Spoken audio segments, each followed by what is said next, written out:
नमस्कार, आप देख रहे हैं दिलोक चैतन्य और मैं हूँ आपकी होस्ट श्रुति। आज बात करने जा रहे हैं बिहार में होने वाले विधानसभा चुनाव के बारे में। 2025 में बिहार में विधानसभा चुनाव होने हैं। ऐसे में सभी पार्टियों ने पुरजोर तरीके से पूरे दमखम के साथ जो है वो चुनावी मैदान में उतर चुकी है और लोगों को लुभाने में अपना पूरा प्रयास कर रही है। आज इसी मुद्दे पर बातचीत करने के लिए आपसे जुड़े हैं। बिहार में इस साल के अंत में होने वाले विधानसभा चुनाव की तैयारियां पुरजोर तरीके से की जा रही है। सभी राजनीतिक पार्टियों की गतिविधियां तेज हो गई है। इस बीच बड़ी खबर है कि राजधानी पटना में शुक्रवार को केंद्रीय मंत्री चिराग पासवान की पार्टी लोजपा रामविलास की बड़ी बैठक हुई है। दरअसल शुक्रवार को पार्टी के प्रदेश कार्यकारिणी की बैठक हुई। इस बैठक की अध्यक्षता जमुई के सांसद अरुण भारती और पार्टी के प्रदेश अध्यक्ष राजू तिवारी ने की है और ये बैठक बहुत ही अहम मानी जा रही है चुनावी रणनीति को लेकर। बैठक में कई सारे अहम प्रस्ताव जो है वो भी पारित हुए हैं। इस बैठक में लोजपा रामविलास के बिहार के कई जिलों से प्रमुख नेताओं ने शिरकत की थी। इस बैठक में पार्टी के चुनावी रणनीति पर भी चर्चा हुई है। तो वहीं सीटों को लेकर कहा गया है वे गठबंधन धर्म का पालन करेंगे। सीटों को लेकर जब भी गठबंधन में कुछ तय होगा तो उसे साझा कर दिया जाएगा। वहीं इस बैठक में चुनाव को देखते हुए बेहद खास जो है वो इस बैठक को माना जा रहा है।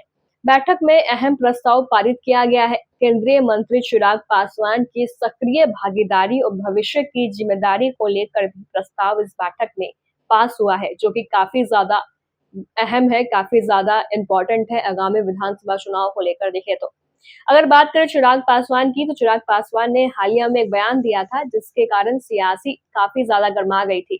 पिछले दिनों की बात की जाए तो चिराग पासवान ने बिहार की राजनीति में लौटने को लेकर बड़ा बयान दिया था, जिसके बाद बिहार की राजनीति और सियासत जो है वो पूरी तरीके से हिल चुकी थी, हलचल पैदा हो गई थी।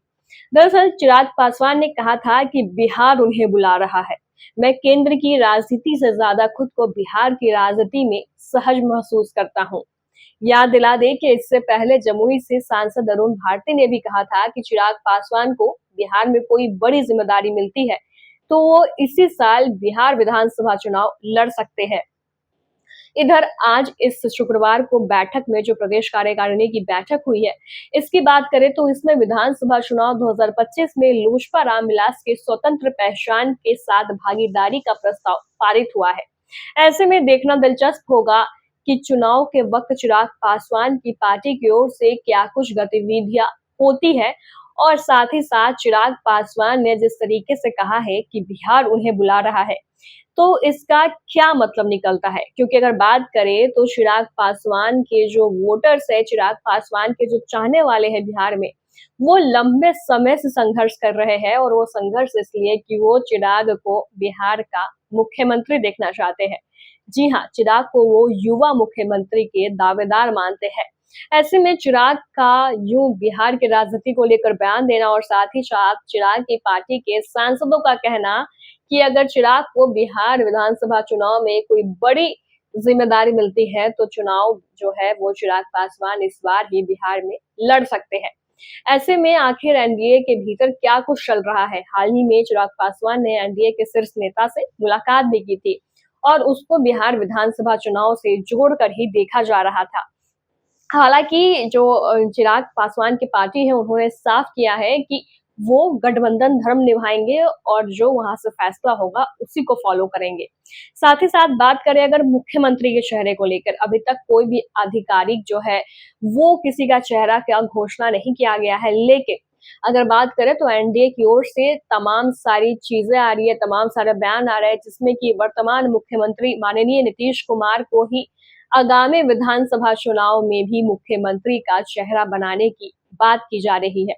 ऐसे में ये देखना दिलचस्प होगा कि आखिर जो है वो एनडीए की ओर से कौन मुख्यमंत्री पद के दावेदार होते हैं। साथ ही साथ चिराग पासवान की पार्टी कौन सी वो बड़ी जिम्मेदारी की बात कर रही है जिसके लिए चिराग पासवान विधानसभा चुनाव लड़ना चाहते हैं केंद्र में, जहां वो केंद्रीय मंत्री है, केंद्र कैबिनेट के सदस्य है, उसको छोड़ करके वो बिहार आना चाहते हैं और कह रहे हैं उन्हें बिहार बुला रहा है।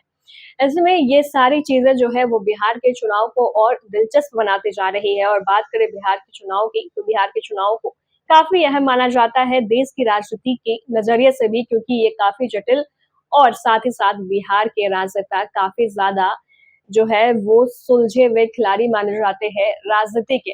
ऐसे में अब ये देखने वाली बात होती है कि बिहार विधानसभा चुनाव आखिर अब कौन-सा मोड़ लेके आता है। हालाँकि आप इस पूरी खबर के बारे में क्या सोचते हैं? कमेंट करके हमें ज़रूर बताएँ। हमारे साथ जुड़ने के लिए बहुत-बहुत धन्यवाद।